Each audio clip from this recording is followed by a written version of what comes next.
ട്രംപിന്റെ കടുത്ത മുന്നറിയിപ്പുകളും യുദ്ധഭീഷണികളുമൊക്കെ കാറ്റിൽ പറത്തി ഇറാൻ.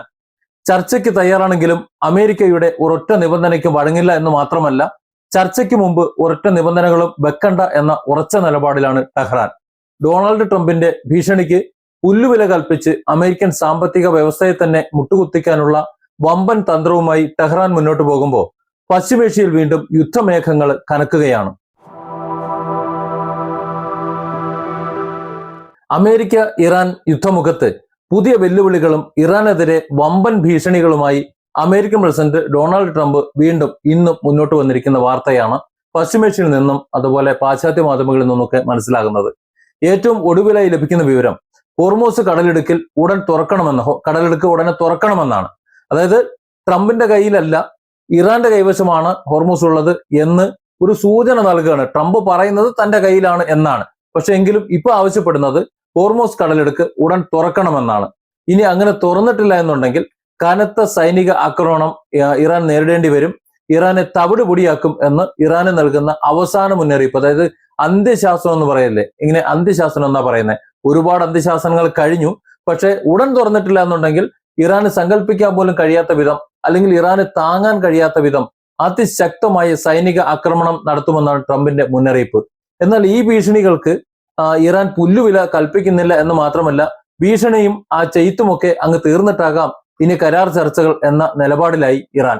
ഹോർമൂസ് തുറന്നില്ലെങ്കിൽ കനത്ത പ്രഹരം ഉണ്ടാകുമെന്ന് ട്രംപ് പറയുമ്പോൾ തന്നെ അത് തുറക്കപ്പെടുകയോ അല്ലെങ്കിൽ തുറക്കുകയോ ചെയ്യുമെന്നും, അങ്ങനെയെങ്കിൽ അമേരിക്ക അവിടെ അതിനായി വഴിയൊരുക്കുമെന്നാണ് ഭീഷണിയിലൂടെ വ്യക്തമാക്കുന്നത്. ഒരു കാര്യം കൂടി ലോകത്തിന് ബോധ്യമാവുന്നുണ്ട് ട്രംപിന്റെ ഈ പ്രസ്താവനയിലൂടെ. അതായത് ഹോർമൂസ് നിയന്ത്രിക്കുന്നത് ട്രംപും അമേരിക്കയുമാണ് എന്നായിരുന്നു നേരത്തെ ട്രംപ് പറഞ്ഞിരുന്നത്. അതായത് താനാണ് ഹോർമൂസിനെ നിയന്ത്രിക്കുന്നത്, ഹോർമൂസിന് ഇനിയിപ്പോ തന്റെ പേരാണ്, ട്രംപിന്റെ പേരാണ് ഇടാൻ പോകുന്നത് എന്നൊക്കെയാണ് നേരത്തെ പറഞ്ഞിരുന്നത്. പക്ഷെ ട്രംപിന്റെ വാദം പച്ചക്കള്ളമാണ് എന്നാണ് ലോകത്തിന് മനസ്സിലാക്കുന്നത്. കാരണം ട്രംപിന്റെ അധീനതയിലായിരുന്നു ഹോർമൂസ് എങ്കിൽ ട്രംപിന് തന്നെ അങ്ങ് തുറന്നിട്ടാ പോരെ. എന്തിനാണ് ഇറാനോട് തുറക്കാൻ പറയുന്നത്? അതിന്റെ ആവശ്യമില്ലല്ലോ. ഹോർമൂസിനെ അങ്ങനെ തുറന്നിട്ട ശേഷം ട്രംപിന് തന്നെ അങ്ങ് നിയന്ത്രിച്ചാൽ പോരെ. ഏതായാലും ട്രംപ് പറയുന്നത് ഇറാൻ തുറക്കണമെന്നാണ്. ഏതായാലും ഇറാൻ സമാധാന കരാറിലേക്ക് എത്താനുള്ള ഒരു ഭീഷണിയും ഒരു സമ്മർദ്ദവും ഒക്കെ ആയിട്ടാണ് ട്രംപിന്റെ ഈ പ്രസ്താവനയെ ലോകം കാണുന്നത്. അതിലപ്പുറം മറ്റൊന്നും കാണുന്നില്ല. അമേരിക്കയുമായി ഇറാന് കരാറിൽ ഏർപ്പെടാനുള്ള അവസാനത്തെ, അതായത് അന്ത്യശാസനമാണ്, ഇത് അവസാന അവസരമാണ് എന്നൊക്കെയാണ് ട്രംപ് ആവർത്തിച്ച് പറയുന്നത്. ചർച്ചകളിൽ നിന്ന് പിന്മാറിയാൽ ഇറാൻ വലിയ ആക്രമണം നേരിടേണ്ടി വരും. അതായത് ഇറാൻ അമേരിക്കയ്ക്ക് വഴങ്ങിക്കൊടുക്കണം, കരാർ ഒപ്പിട്ട് അത് യാഥാർത്ഥ്യമാക്കി കൊടുക്കണം. അല്ലെങ്കിൽ പച്ചയ്ക്ക് പറഞ്ഞു കഴിഞ്ഞാൽ ഇറാൻ അമേരിക്കയുടെ ഒരു അടിമ രാജ്യമാകണം. അല്ലെങ്കിൽ ഉണ്ടാകുന്ന പ്രത്യാഘാതം എന്ന് പറയുന്നത് വലുതായിരിക്കും എന്നാണ് ട്രംപിന്റെ ഭീഷണി. ഈ ഭീഷണിയെയാണ് ഇറാൻ എടുത്ത് തോട്ടിലിടുന്നത്. ടെഹ്റാൻ സംഘർഷം അവസാനിപ്പിക്കാൻ ആഗ്രഹിക്കുന്നതായി ട്രംപ് ഇടയ്ക്കിടെ തന്റെ സോഷ്യൽ മീഡിയയിലൂടെ പറഞ്ഞുകൊണ്ടിരിക്കുന്നുണ്ട്. അതായത് ഇറാൻ തന്നെ വിളിച്ചു പറയുന്നു, ഇറാന്റെ പ്രസിഡന്റും ഇറാന്റെ പരമോന്നത നേതാവും ഒക്കെ വിളിച്ചു പറയുന്നു, ഞങ്ങൾക്ക് ഇനി അടി വേണ്ട, ഞങ്ങൾ സമാധാനത്തിലേക്ക് വരാം, നിങ്ങൾ പറയുന്നതൊക്കെ കേട്ടോളാം എന്നൊക്കെ എന്നെ വിളിച്ച് പറഞ്ഞുകൊണ്ടിരിക്കുന്നുണ്ട് എന്നാണ് ട്രംപിന്റെ നിലപാട്. ഇറാന്റെ നിലപാട് അതുകൊണ്ട് തന്നെ മയപ്പെട്ട് വരികയാണ് എന്ന് അമേരിക്ക അവകാശപ്പെടുന്നു. ട്രംപ് ആകട്ടെ അത് ഇടയ്ക്കിടെ പറഞ്ഞുകൊണ്ടിരിക്കുന്നു. രണ്ടാം ലോക മഹായുദ്ധത്തിന് ശേഷമുള്ള ഏറ്റവും വലിയ സൈനിക ആക്രമണം നടത്താൻ വേണ്ടി അമേരിക്ക തയ്യാറായിരിക്കുകയായിരുന്നു എന്നും, എന്നാൽ അവസാന നിമിഷം ഇറാൻ ചർച്ച ആവശ്യപ്പെട്ടത് കൊണ്ടാണ് അത് മാറ്റിവെച്ചതെന്നും ട്രംപ് അവകാശപ്പെടുന്നുണ്ട്. ഇനി ലോകത്തിന് അറിയേണ്ടത് ട്രംപ് പറയുന്ന അല്ലെങ്കിൽ അമേരിക്കയുടെ പേരിൽ പുറത്തു വരുന്ന ഈ വിവരങ്ങളൊക്കെ ഇറാൻ അറിഞ്ഞിട്ടുണ്ടോ എന്ന് മാത്രമാണ്. പക്ഷെ ഇപ്പോൾ ചർച്ചയ്ക്ക് അവസരം ഒരുങ്ങിയിട്ടുള്ളതായ ഒരു വാർത്തയുണ്ട്. ഗൾഫ് രാജ്യങ്ങളായിട്ടുള്ള ഒമാനും ഖത്തറും ഇതിന് മധ്യസ്ഥരായിട്ട് ഇടപെട്ടിരുന്നു അല്ലെങ്കിൽ ഇടപെടുകയും ചെയ്തുകൊണ്ടിരിക്കുന്നു എന്നുള്ള ഒരു വാർത്തയുണ്ട്. എന്നാൽ ഈ ചർച്ചയ്ക്ക് തയ്യാറായതിനു ശേഷവും ട്രംപ് ഇറാന് മേൽ ഭീഷണിയും വെല്ലുവിളികളും തുടർന്നുകൊണ്ടേയിരിക്കുന്നുണ്ട്. അമേരിക്ക, ഇറാൻ, ഒമാൻ എന്നിവർ ചേർന്ന് 60 ദിവസത്തേക്ക് ഹോർമൂസ് കടലിടുക്കിലൂടെ സുരക്ഷിതമായ കപ്പൽ ഗതാഗതം ഉറപ്പാക്കുന്ന ഇടക്കാല കരാറിലേക്ക് അടുക്കുന്നു എന്നുള്ളൊരു വിവരം സത്യത്തിൽ പുറത്തു വരുന്നുണ്ട്. അതിന്റെ നിജസ്ഥിതി അറിയാൻ കഴിയുന്നില്ല. പക്ഷേ മാധ്യമങ്ങൾ ഒളിഞ്ഞും പതുങ്ങിയും ഒക്കെ ആ വാർത്ത പറയുന്നുണ്ട്. ഇറാനിൽ നിന്നും ആ വാർത്ത സ്ഥിരീകരിക്കാതെ പുറത്തറിയുന്നുണ്ട്.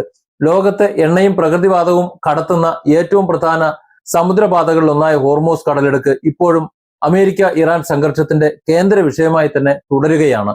അമേരിക്കയുടെ ഭീഷണിക്ക് വഴങ്ങില്ല എന്നതാണ് ഇറാന്റെ പ്രധാനപ്പെട്ട നിലപാട്.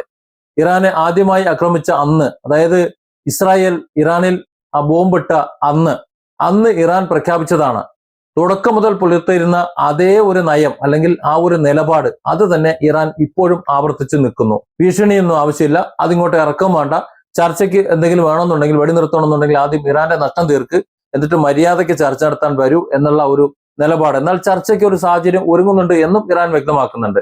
ഹോർമുസ് കടലിടുക്കിന്റെ നിയന്ത്രണത്തിൽ ഇറാൻ കൂടുതൽ അധികാരം വേണം എന്നുള്ള ടെഹ്റാന്റെ ആവശ്യം അത് ആവർത്തിച്ച് അവർ പറഞ്ഞുകൊണ്ടിരിക്കുന്നുമുണ്ട്. ഇനി അതല്ല, മേഖലയിലെ അമേരിക്കയുടെ സമ്മർദ്ദം അത് തുടർന്നുകൊണ്ടിരിക്കുകയാണെന്നുണ്ടെങ്കിൽ സംഘർഷം വ്യാപിക്കുമെന്നും തിരിച്ചുള്ള ശക്തമായിട്ടുള്ള മുന്നറിയിപ്പായിട്ട് ഇറാൻ അമേരിക്കയ്ക്ക് പറയുന്നുണ്ട്, ട്രംപിനോട് പറയുന്നുമുണ്ട്. ചർച്ചകൾക്ക് തയ്യാറാണെങ്കിലും അമേരിക്കയുടെ നിബന്ധനകൾ അംഗീകരിക്കില്ല എന്നതാണ് ഇറാന്റെ നിലപാട്.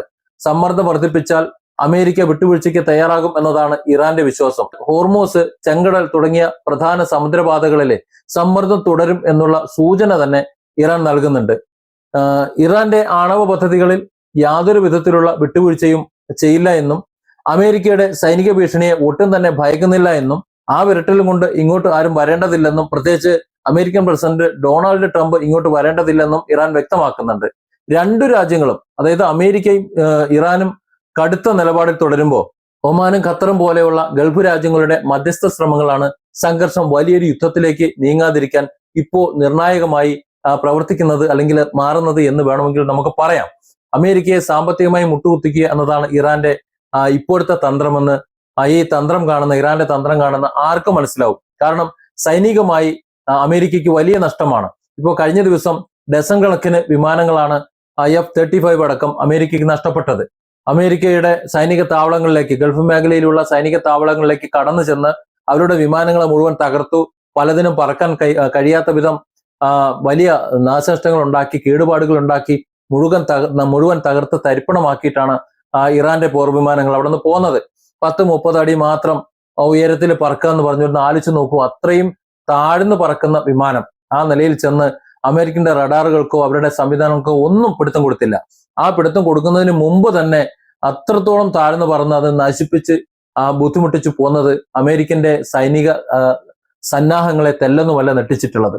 അതുകൊണ്ട് തന്നെ അവർക്ക് വലിയ സാമ്പത്തിക നഷ്ടമാണ് ഉണ്ടായത്. ഇവിടെ ഇറാൻ അമേരിക്കയെ ആക്രമിച്ചുകൊണ്ടിരിക്കുന്നത് വളരെ ചെറിയ സാമ്പത്തിക ചെലവുള്ള ഡ്രോണുകളും അതുപോലെ മിസൈലുകളും ഒക്കെ ഉപയോഗിച്ചിട്ടാണ്. എന്നാൽ അമേരിക്കയ്ക്ക് നഷ്ടം വരുന്നതാകട്ടെ കോടികൾ, ആയിരക്കണക്കിന് കോടി വിലയുള്ള വലിയ യുദ്ധവിമാനങ്ങളും ഫൈറ്റർ ജെറ്റുകളും ഒക്കെയാണ്.